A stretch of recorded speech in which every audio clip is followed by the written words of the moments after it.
La privatisation, on l'apprécie le premier jour, quand on encaisse le produit de la vente.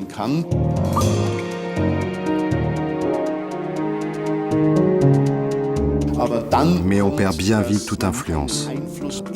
On perd toute influence sur les prix, sur la qualité biologique. Pour un conseil municipal, ça revient à abdiquer.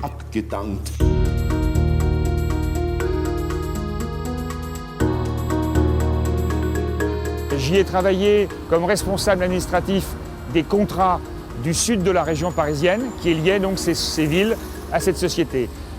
C'est par ce biais-là que je me suis rendu compte de dérives, de dysfonctionnements, d'anomalies graves, au détriment des usagers. Veolia et Suez sont venus aux États-Unis et ont déclaré « La privatisation est le modèle d'avenir ». Suez a immédiatement exigé une augmentation de 700% du prix de l'eau. Il a augmenté le prix de l'eau et il a diminué la qualité de l'entretien et du renouvellement des réseaux, ce qui lui a permis de faire plus de profit.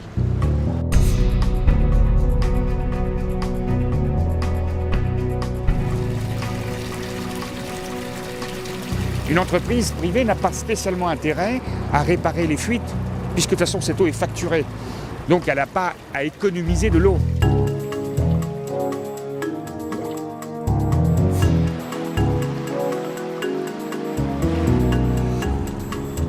Pour arriver à ces objectifs de bonne qualité de l'eau, il ne faut pas qu'on ait des intervenants privés, parce que des intervenants privés ont des intérêts justement à pouvoir traiter l'eau en aval. Et puis ce qui changera, j'espère aussi, c'est la capacité qu'on a à préserver la ressource et peut-être à être dans un rapport non mercantile à la vente de la ressource, mais un rapport responsable à la vente de la ressource.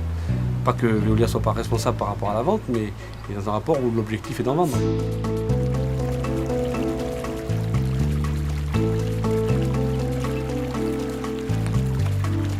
La gestion de l'eau à Montpellier, je dirais qu'elle est une gestion très nauséabonde. Il y a eu des affaires de corruption, de trafic d'influence. C'est ici, dans cette mairie, que la Lyonnaise des Eaux a corrompu le maire. Elle salarie des personnes qui sont susceptibles à un moment donné de jouer de leur influence auprès des élus décideurs dans les marchés publics. Ils auraient invité des députés et de hauts représentants de la fonction publique sur un yacht à Saint-Tropez, juste avant la désignation du lauréat de l'appel d'offres.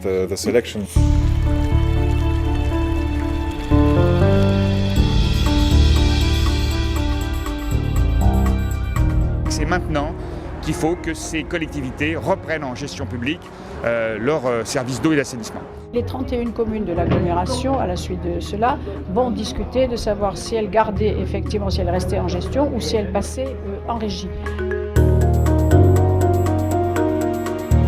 C'est pas une notion de bien ou de mal, mais c'est de revenir à la régie municipale, c'est plutôt quelque chose qui commence à se faire, puisque même la ville de Paris vient de le faire.